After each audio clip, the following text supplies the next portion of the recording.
வணக்கம். ஈசாக்குடைய குடும்பம் கானான் தேசத்தில் இருக்கும்போது ஏசா அந்த கானான் தேசத்து பெண்களை திருமணம் செய்கிறாரு.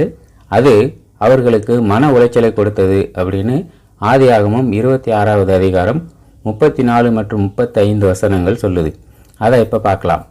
ஏசா 40 வயதான போது ஏத்தியர்களான பெயேரியினுடைய மகளாகிய யூதித்தையும் ஏலோனுடைய மகளாகிய பஸ்மாத்தையும் திருமணம் செய்தான்.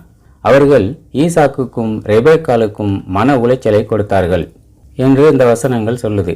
அதற்கு காரணம் என்ன அப்படின்னா, ஆபிரகாம் தன் மகனான ஈசாக்குக்கு பெண் தேடும்போது கானான் தேசத்திலிருந்து ஈசாக்குக்கு பெண் தேர்ந்தெடுக்க கூடாது அப்படின்னும், தன் தேசத்திற்கும் தன்னுடைய இனத்தார் இடத்திற்கும் போய் ஈசாக்குக்கு பெண்ணை தேர்ந்தெடுத்து வரணும் அப்படின்னு தன் ஊழியக்காரரிடம் சத்தியம் வாங்கினார்.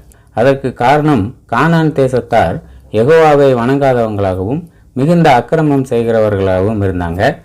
கானான் தேசத்து மக்களின் அருவருப்பான செயல்களை பார்த்து தான் யெகோவா அந்த தேசத்தாரை அழிச்சிட்டு ஆபிரகாமின் சந்ததிக்கு அதை கொடுக்கிறதாக வாக்கு கொடுத்திருந்தார்.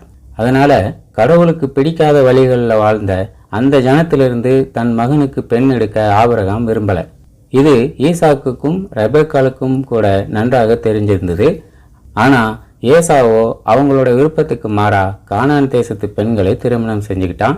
கடவுளுக்கு பிடிக்காத அவங்களுடைய செயல்கள் ஈசாக்குக்கும் ரெபேக்காலுக்கும் மன உளைச்சலை கொடுத்தது. தொடர்ந்து சிந்திப்போம். நன்றி.